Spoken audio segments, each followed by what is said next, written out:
Man, my relationships and romantic interests have been like such a mess recently. So let's read some Reddit stories about how other people's relationships are doing terribly to make me feel better. Grab some snacks, get cozy, or do some work, chores, and just enjoy the drama or the gameplay I've put on screen. And we're starting off with a huge two-parter, so let's get into it. I think my sister just ruined our dad's engagement to an amazing woman, and I hate her so much. I am really angry right now at my stupid, entitled brat of a sister. I want to use a different B word, but I don't think I can post with it. Just know it is the one I mean. I wish I could type out how much I hate her right now, so maybe this will help. There's so much I want to yell at her or just get off my chest, but we're at our grandparents' place and I can't lash out at her like she deserves, and she knows it too. I don't know how much of it is relevant, but here goes hoping I'm less angry when I'm done. Background. My family is me, my twin Sebastian, 16 male, and he's writing this with me, our sister Lisa, 17 female, our dad Sean, 41 male, and our former/future stepmom Amy, 36 female. Fake names, obviously. Our mum died 9 years ago. Dad didn't date for 5 years, then briefly dated a disaster called Riley, then took another break from dating. He met Amy around 3 years ago, introduced us 2 years ago, and we all moved together to a bigger house a year ago, and they got engaged 6 months ago. Before Riley was even in the picture, we weren't thrilled Dad had started dating again, but we went to therapy as a family to work through it. We made peace with it for the most part, but then Riley came, and she was just the worst. She was rude, jealous of our mum's memory, a gold digger, didn't like us. All around, she was horrible.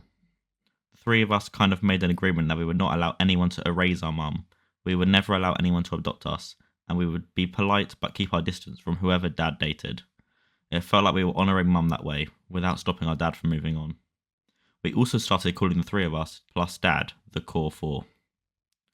Getting to know Amy though, and then moving in together, we have done a 180 on that. Me and Seb more than Lisa.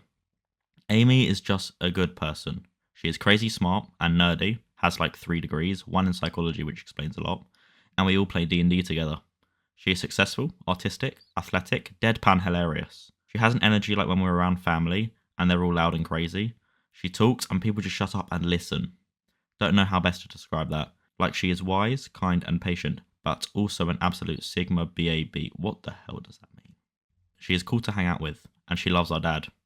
She also sets him straight a lot. We kind of default to her as a natural third party when there's a disagreement, and she's very good at navigating that. She is just really cool. She is also genuinely interested in our lives and hobbies. She has at least one thing with each of us. Seb and her do artsy stuff and then both play tennis. She plays video games with me. She and Lisa read a lot and go book shopping like every few months. The house is filled with books. She is teaching Lisa how to drive. They are both K-pop fans, etc. I honestly think they clicked more quickly and naturally and vibe the best whenever Lisa allows it. Amy also never stops talking about our mum. She respectfully encourages it. There's a few pictures of mum around the house still, and she's totally okay with that, like she is not threatened by mum's presence at all. She once helped Seb make a painting of a photo of the 5 of us, Dad, Mum, Lisa, me and Seb, for our maternal granddad's birthday. Even my mum's family like her.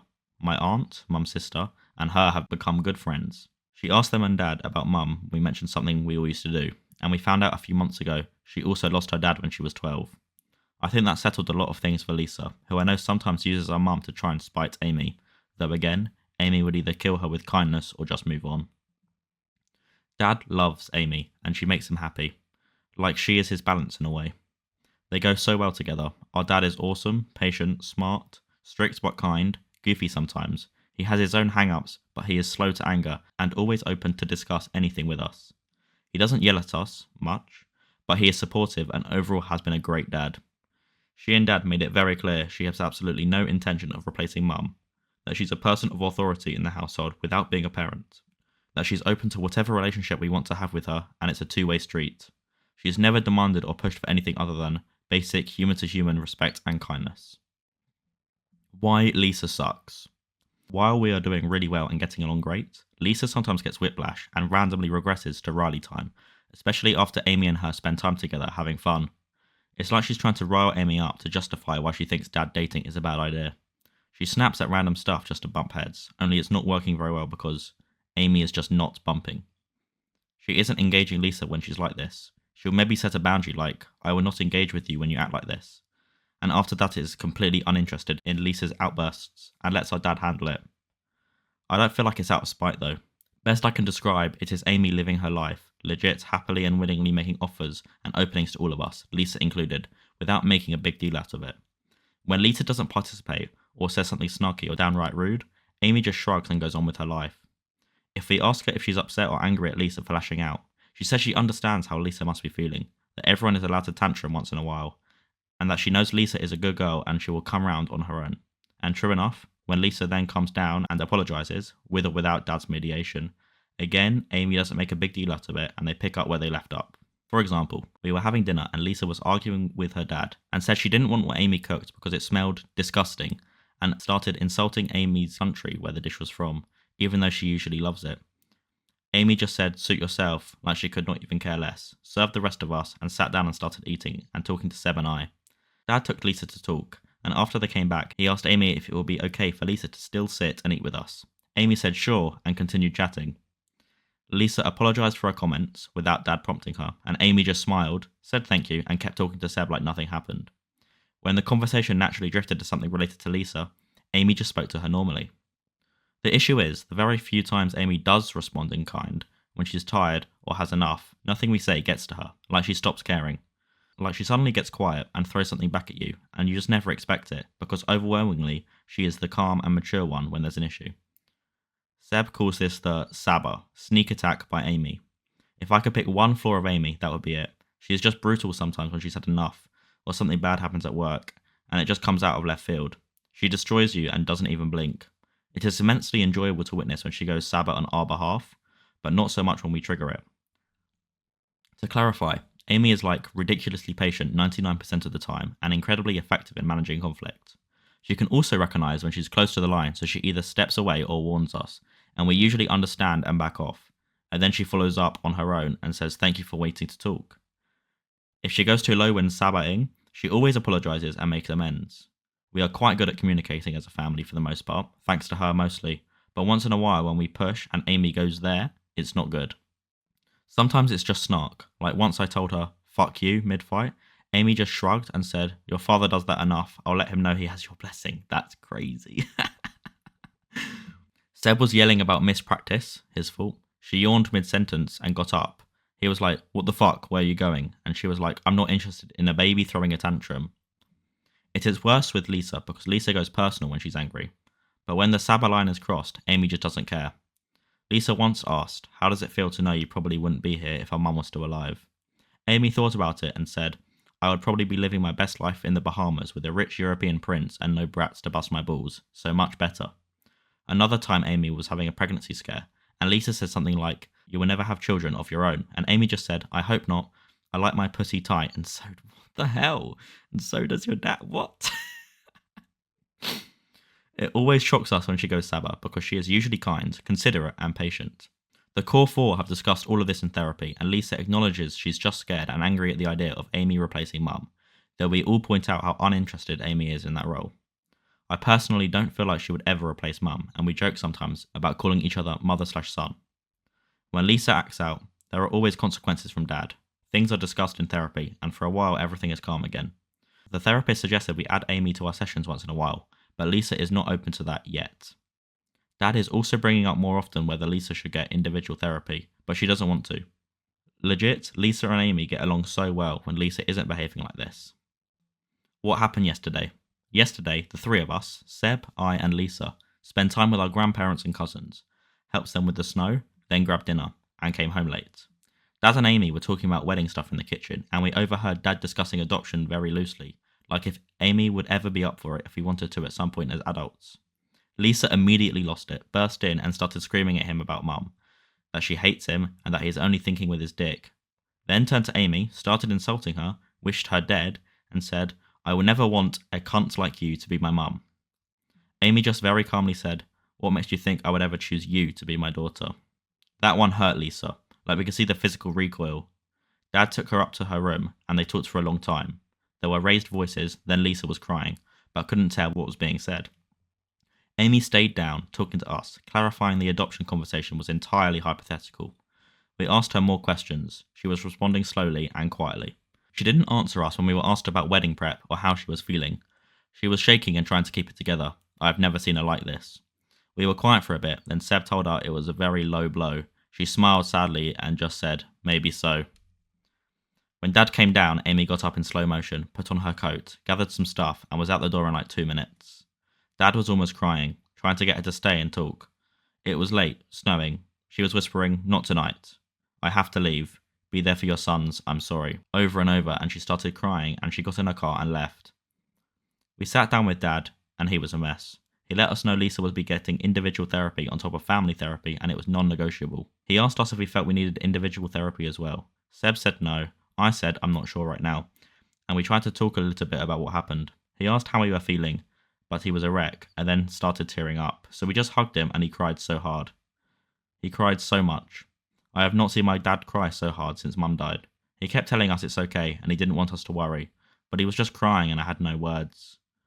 I just kept saying I am sorry, and Seb was telling him it will be okay and Amy will be back, and we will all work it out. And he kept saying, no she won't, not this time, she won't. He then started saying he was sorry and asked if we knew he loved us. Then he asked if he had neglected us, if he felt he didn't love us enough after Amy moved in, if he was even a good dad. I wanted to punch Lisa so hard in that moment for making him even doubt for a second. As if moving on from my mum after almost a decade and landing someone he is genuinely happy with, who is a good person, is a sin. Amy wasn't in the house today. Dad has red eyes, and he looks as if he has aged 10 years. He said good morning. I asked if Amy came home last night. He said no, but not to worry, and she is safe. He spoke very quietly, made us breakfast. When Lisa came down, he just gave her a look and turned around. Didn't speak to her. She started crying, saying she's sorry, and went to hug him. He stepped back and told her, I don't want to hug you right now, and his voice was just shattered. She just lost it and kept crying and apologising, kept saying she really likes Amy and she wants him to get married and for him to be happy. She said she loves him and kept asking if he still loves her, and Dad said, I will always love you as my daughter, but I don't love you as Lisa right now. I think that's the harshest thing he's ever said to any of us. I didn't think he had it in him. I'm glad he said it. I am happy Lisa kept crying. She deserves it. We are back with our grandparents. Dad says he's trying to get Amy to come to the house and talk in person. We haven't told our grandparents all the details, nor do they know all the vile shit that Lisa says to Amy, because I know they will be so disappointed in her. I hate her right now. She's pretending to read in the corner, but she flips a page like every 10 minutes. God, I want to yell at her so bad. Like, tear her a new one and let her have it. I'm practically vibrating. If she ruins this for Dad, for all of us, like, fuck. I hate her so much right now. That's it. I don't feel better. Fuck her.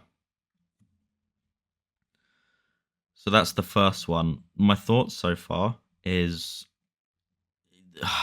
I know that their mum has been gone for a while, but like Lisa is still allowed to be sad or angry, and I think Lisa is trying, and I think Lisa just gets overwhelmed sometimes. That's what I'm gauging so far.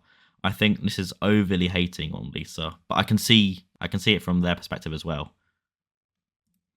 Okay, so that first post was 4 days ago, and then 11 hours ago, there's been another update in a totally separate post. So I'm going to be reading that now as well. I didn't expect to get as many responses with my previous post, nor did I expect that I would be back here, but it actually really helped.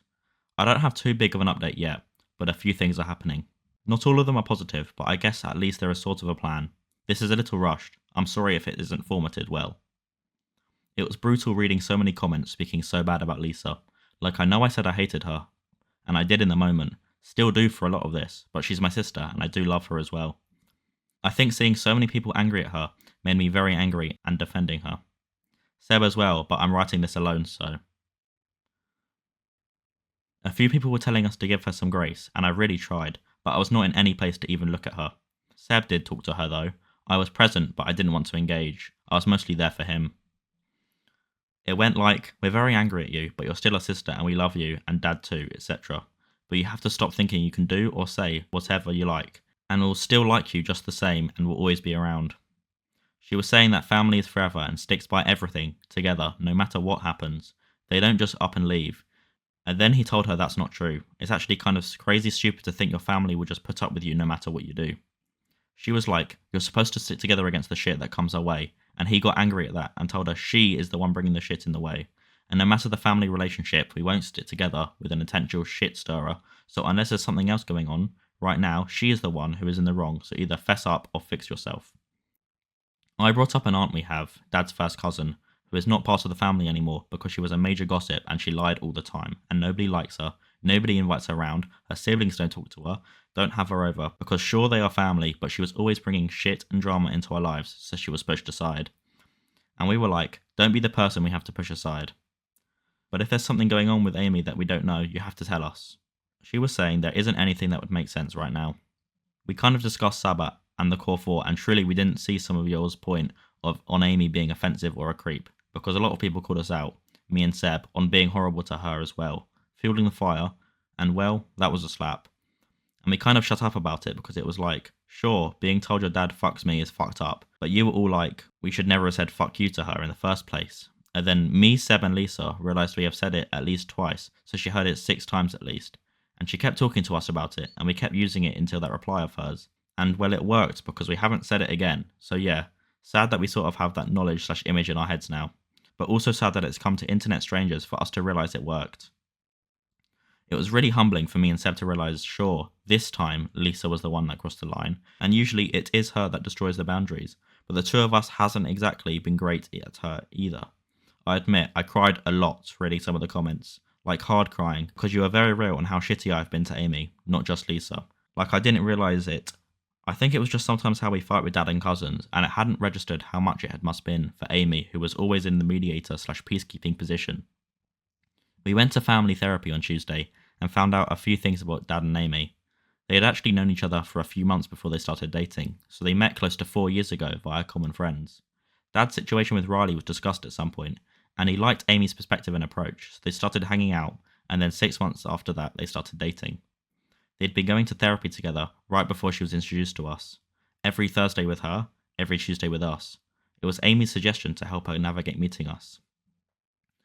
We then talked about what the next steps are, but first what happened was Dad told Lisa again that he does love her, and he wants to understand and help, but he won't always like her, and she has to understand this, and us too. That he will always love us because he is our dad, not out of obligation, because that is where the source of his love stems from, but sometimes as human to human he doesn't always like us for how we're behaving. He was sad that he had said that to her, but if I'm honest, I think he deserved to say it and she deserved to hear it. We told him we love him too, and Amy as well, and we're sorry, and me and Seb admitted that we had been pretty bad towards Amy. We kind of worked on this. Lisa said she wasn't ready to talk about what happened, and she wanted to talk to her own therapist first, and her first session is tomorrow, which really pissed me off. We have been in therapy as a family for years, but now she would talk after she gets her own therapist? Like, what the fuck have we been doing all this time? Anyways, we talked more about Amy and Dad's relationship, and me and Seb's relationships, and we concluded that we're kicking back hard still, because with Riley, she was so horrible. We didn't feel it would make a difference if we were arguing with her, because she was just bad and we would fight all the time and there was no point because she would just scream back and it'd lead nowhere. With Amy, it was kind of working backwards in our we feel safer being worse with her because she actually cares situation. Like she's acting more like a mother figure than her. She talks it out with us, and even when she pushes the issue to Dad, we still have some kind of normal parent/kid arguing before it gets to that point. Which is why Sabba was just so unexpected and just shut everything down, because Riley would say stuff like that all the time, and we didn't realise just how triggering some of the stuff we were saying to Amy was, because Riley was just always saying stuff like that.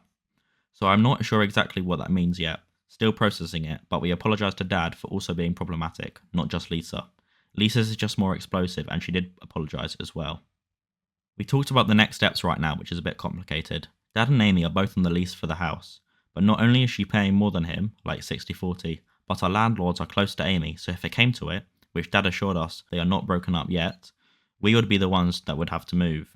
I know my dad isn't poor, he's a senior in SWE in big tech, but Amy works in finance and is on some non-profit and has like global income, so she apparently covers more of the expenses, which includes all of our hobbies, etc. She doesn't want to come home right now. She discussed with her work to go on a business trip for 2 weeks, or if that doesn't pan out, she will go to our home country, just to give everyone some space, etc. Dad said that scared him, too much distance for too long, and he offered to pay for an Airbnb close by, but he said she would just need space to recalibrate, and that he should focus on us without worrying about bumping into her at the grocery store. Dad and Amy are in low contact but are talking, which he said is good, and it is a good thing to take some time and space, and I could tell this was a bit bullshit, because he looks broken when saying that. I think he thinks it's over and he is losing hope and is scared she will realise she doesn't have to live with how we've been treating her, like you all said.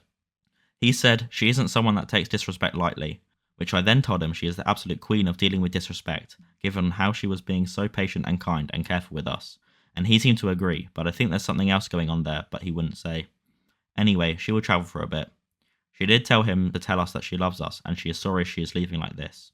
She isn't checking messages at this time, and they will meet on the 26th to discuss. They had a romantic weekend planned for the long weekend, and we would stay at our grandparents'. And Amy gave the reservation to Dad, so we were taking Friday off, and the core four will go to a cabin and just chill a bit away from the house. Lisa is sleeping today and tomorrow at her best friend's house, her suggestion, and I am also sleeping tomorrow at my cousin's, and we leave Friday morning and back Monday night. That's all that's happened for now. I don't know what to expect at this time. I'm just happy that Lisa will be doing individual therapy, and that we are at least talking to each other a bit. Wow. Honestly, they're not handling it that bad. They're handling it quite well. Like, as a family, they're being quite mature. They're going to therapy. They're kind of doing everything they can. So I have faith in them. I have faith in them that it will end up okay. But obviously, maybe Amy can't deal with it anymore. So maybe Amy has gone for good. I really liked how he was reflecting really nicely on his own behavior from the last post, which just shows a lot of self-awareness and self-growth. So that is at least good. Lots of the comments are talking about how using the phrase "the core four" is just extremely excluding. But also, I think you still have to remember that their mum did die, and although it was like a decade ago, that is still very hard for children to deal with, even though they are teenagers. But still. I like this one comment. As someone who lost the love of my life and continued on to have horrible relationships, if my nearly adult children ruined my chance at relationship happiness out of spite, because let's be honest, that's exactly what this is, I would be heartbroken at the lack of empathy in the humans I'd created, and the resentment would be insane. The moment that woman allows a conversation, all four of you better beg for forgiveness and change your behaviour, because she's right. She would be much happier on a tropical island with a rich, childless man. She loved your father and actively chose to love you too. All three of his children have been horrific towards her, and he has made excuses and not given any real consequences for your disgusting behaviour. I don't even know you, and I'm disappointed in you. Yeah, I guess the dad should put more consequences in, because they have been getting away with this for a long time. But I just have a lot of sympathy towards all of them. That neither of them are in a great situation. Wow, this recording is already 30 minutes, and I've got 4 more stories to get through. Holy. My ex faked a suicide to get me back, then caused a public meltdown when she saw me with someone new. A few years ago, I met my first ex-girlfriend through mutual friends, and we started casually dating. At the time, I wasn't looking for anything serious, but I was young, immature, and figured I'd see where things went. Early on, I noticed some toxic patterns in her behaviour, especially her anger issues, and it felt like she had a constant need for chaos. I brushed it off because I didn't have much relationship experience and thought maybe I was overthinking it. Eventually, we became official. The relationship seemed okay at first, but something always felt off. I couldn't really explain it, so I ignored it and just went with the flow. We were on and off for about a year and a half. Over time, things got really toxic. There were constant complaints, disrespect, emotional outbursts, and arguments over nothing. I'm a non-confrontational person, and I always tried to communicate calmly and resolve problems, but I wasn't living to live in constant conflict and tolerate that behaviour much longer. So I ended the relationship. Surprisingly, she agreed pretty easily. She tried to stay friends and keep contact, but I kept my distance. One day, I heard from a mutual acquaintance that she had attempted suicide after failing her school semester. I was shocked. I hadn't seen warning signs, but I reached out anyway. That led to us talking and seeing each other again, but something felt very wrong about the whole situation. Later, I found she had faked the suicide attempt just to get my attention and pull me back in. That was the final straw. I blocked her and moved on for good. Sometime later, I started dating my current partner. The difference was night and day. The relationship felt natural, calm, and healthy. Communication was easy, and I finally felt a genuine connection and a desire to love and be loved. Then one day, my ex saw me out on a date with my current girlfriend. She followed us down the street, grabbed my arm, and had a complete public meltdown. She was clearly drunk, crying, screaming, begging me to leave with her and ditch my girlfriend. She made a huge scene. My girlfriend stepped away to get help, while I tried to get my ex to calm down. Eventually, she stormed off while knocking the drink out of my hand and causing a full spectacle in the street. The next day, she texted me threatening to make false essay allegations and ruin my life, just because she and her ego couldn't stand seeing me with another woman. Nothing ever came of it. It was a bluff. Fortunately, I never heard from her again. Honestly, I'm just grateful that chapter of my life is completely over. That's slightly insane, but just block her. Why did I say slightly insane? That is insane. That is mental. Yeah, just block her and move on. Hope you don't bump into her again, because it I'd hate to see another reaction. Or would I? Maybe you should make another post about it, actually. No, actually, maybe it does happen. Kidding. Ruined my relationship over one thing, and it's very hard to live with. I've been in a relationship with my partner for a year and a half now. We had known each other for around 3 to 4 years before getting together, as we were just friends before that, and we were both with other people. The first 6 months of the relationship were great, and what capped it off is we found out she was pregnant. Shortly after this, though, something happened which ruined the relationship, and it's never recovered from. Around 2 days after she found out she was pregnant, she went through my phone and discovered that I had adult content on there that I had searched in the past. She took it really badly. It went from being angry at me to asking such questions as, "They look nothing like me. Is that who you really want to be with? Am I really your type, as they look nothing like me?" It's been almost a year since it happened, and in that time she's tried to end the relationship 3 to 4 times, but I love her and I don't want us to break up over something like this. Ever since it happened, I owned up to it and said I'm sorry. I've done a lot of inner work and I haven't watched any adult content since the day it happened, but nothing I do seems to change her mind, which is I would rather be with them than her, and that I don't really love her or want to be with her. We now have a baby together, but our relationship has never been the same since that day. She wasn't the most romantic person or touchy person, but I don't even get a hug off her now. The last time she gave me a proper passionate kiss was before all of this happened. I might get a kiss on the cheek if I am lucky. She just treats me with resentment and contempt most of the time, all over one thing. I just feel like I am fighting a losing battle here. I could understand if the adult content thing was an ongoing issue, as I read forums on here where the partner gets caught multiple times watching it, and they keep promising not to. But this was basically getting caught once, and that's it. No second chance. I just keep thinking how our relationship would be different if I had never watched that stuff. It's very hard to live with. I think it's also helpful to read one of the comments in this thread as well. Judging by your comment history, it's not the first time you've tried to talk about this kind of thing in different subreddits. You straight up lied to her. You had discussions about porn with her before the relationship even started. She told you there was baggage. She trusted you to respect your wishes, even after a narcissistic relationship, and you just straight up lied to her. You searched up specific porn stars, you saved their photos, and she didn't even find out about that shit from your mouth. She found it herself. You poured salt into the obvious wound she has. Like, the fuck did you expect? You're not going to find some relationship-saving advice by reworking the story and removing the information that damns you to hell. Clearly, all that inner work has made very little progress, considering you keep lying to people about it. Let the relationship end, not just for her sake, but for yours. If you spoke about it before the whole thing, then it is very clearly on you, because you blatantly disrespected her boundaries, which you clearly stated, if that comment is true, because that is just going off past posts, so we're not I don't know for sure. That's the problem with these subreddits, is they're always posted by someone who redacts all of the facts and information which damns them, and it's so just one-sided. Okay, this next one is fresh. This was 28 minutes ago. I tried to end my relationship by cheating, but now I'm even more stuck. Okay, so I've been with my fiancé for over 10 years. We've got 4 kids, and on the outside, I guess we look like any other family. But honestly, things are so messed up. For years, he's been emotionally abusive. It's like he has to control everything I do, constantly putting me down, and making me feel like I can't get anything right. I've tried to leave him, and I can't even tell you how many times, but every single time he somehow manages to talk me into staying. The guilt trips are the worst, and the empty promises. I always cave. I'm just so scared, so worn down. I felt like I was suffocating, like there's no way out. And then I did something I can't even believe I did. I cheated on him. I hate myself for it, still. It wasn't even about love or anything. I just wanted to give him a reason to leave me, because I couldn't bring myself to do it. It was just a one-time thing, and I cut it off immediately after.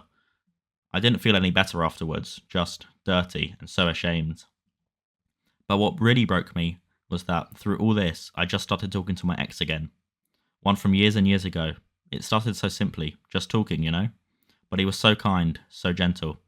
It reminded me what it felt like to be seen, to be treated like a real person again, and I fell for him, hard. It just made me realise how empty my life had become. When I finally confessed to my fiancée, I thought, okay, this is it. He's finally leaving. But no, he wanted to work things out. So we sat the kids down, and they said they wanted us to stay together. Hearing that, it just broke me. How can you look at your children and say, I can't do this anymore, knowing it will crush them? So I stayed. Again. Now every day just feels heavier than the last. I love my kids more than anything in the world, but God, I hate my life. I hate waking up next to someone who hurts me, someone I don't even recognise anymore. I hate pretending everything's okay because my kids deserve some stability, even if it's slowly killing me inside. I don't even know what I'm hoping for by posting this. I just needed to say it somewhere, to someone. I'm living a lie, and it's eating me alive. I don't think this is healthy for anyone, and I think when the kids grow up a bit more, they will realise, like, if they stay together, I think it would hurt them more than it would if you just left. I don't understand, because in the post they go, every single time he somehow manages to talk me into staying. What is he saying? The guilt trips are the worst, and the empty promises. If it's that bad, just leave. Please just leave. But I don't really understand what he's been doing. I think we need more context for this one. But yeah, ultimately just leave. It's clearly not doing well. Okay, last one. Am I the arsehole for taking my baby from my parents? I, 26 female, have a 4-month-old baby. He was born prematurely and had a lot of feeding issues, so I exclusively pump breast milk for him and we bottle feed him. This is great because anyone can feed him, but inconvenient for me, since I pump 6 times a day, even in the middle of the night. Once my baby was eating well from the bottle and sleeping 3+ hours at a time, my dad invited us to come stay with him and my mum every so often to catch up on some interrupted sleep. We happily obliged, and since then, Thursday nights are spent at their home. My dad historically has done amazing with my nieces and nephews, so I wholeheartedly trusted him with my baby overnight, and his house already had the facilities to keep the baby safe. Safe sleep space, bottle warmer, changing table, etc. My mum, on the other hand, has historically been neglectful to my nieces and nephews, so we have kind of universally agreed that my mum is not to watch any of her 4 kids alone. I did give her the benefit of the doubt and trusted her to feed the baby and change him. Nothing more. Well, 3 weeks ago, I come downstairs from a shower and my mum is feeding him a bottle that looked suspicious. I asked her if it was old and she said no. The bottle was hot to the touch. I took a picture of it and showed my sister, who said it was very clearly a bottle of microwaved breast milk. I got upset, but kindly explained to my mum why you shouldn't microwave breast milk, which is because it can cause fat separation, nutrient loss, and burn their baby's mouth severely. Fun fact, guys. She said she understood, and we kind of forgot about it. A week later, I go to wash the baby's dishes, and next to where she normally sits, I find another microwave bottle. I told her more firmly that if I saw it again, I would take the baby and leave. Lo and behold, Friday morning I hobbled into the kitchen to get some pump supplies, and when I noticed my son wasn't in the crib or with my dad, I got nervous. I went to my mum and found yet another microwaved bottle. I thought I was crazy, so I took it upstairs to my husband, who agreed it was newt, and started packing. We went downstairs together and I explained to my parents that we were leaving. My mother vehemently denied microwaving the milk, and my dad said he had prepared the bottle himself. I knew someone was lying because my eyes don't lie. I took the baby from my mum, and she said it in one of her narcissistic rants about how, I guess I'm just a piece of shit. So I told my dad it has nothing to do with him, and I love him, and we left. My dad is extremely upset because he loves this baby. It's his first biological grandchild, and they already have a very special bond. But I had to stick to my word. My mum later admitted to my dad she did indeed reheat the milk in the microwave, and she has since refused to speak to me or take accountability and apologise. But she can call my sister, crashing out and saying I'm so mean and robbing her of her grandson. Sigh. Anyways, am I the arsehole here? Yeah, okay, the mum is just an arsehole here. Cut her off. I feel sorry for the dad because it's his first biological grandchild, but like, surely he can come visit on his own without her. I mean, I know that might cause some tension, but the dad really needs to stand up for you here and tell his partner that she needs to fucking step it up because slightly outrageous. I don't think. I think part of the issue is letting your mum alone with the baby because that is just where all the issues come. You said you gave her the benefit of the doubt. You just need to stop because she is just very neglectful and clearly just doesn't understand it. So, Anyway, I hope you enjoyed those stories. Those I'm still kind of thinking about the first one, the two-parter. That was kind of insane. I kind of want to see another update at some point. So maybe I'll make an update video on that at some point. If you've got any games you want to see in the background, let me know. I can get some gameplay up. If you've got any Reddits you want me to check out, I can find some stories from there. Please subscribe if you made it this far, because I'm just starting out. And see you in the next one.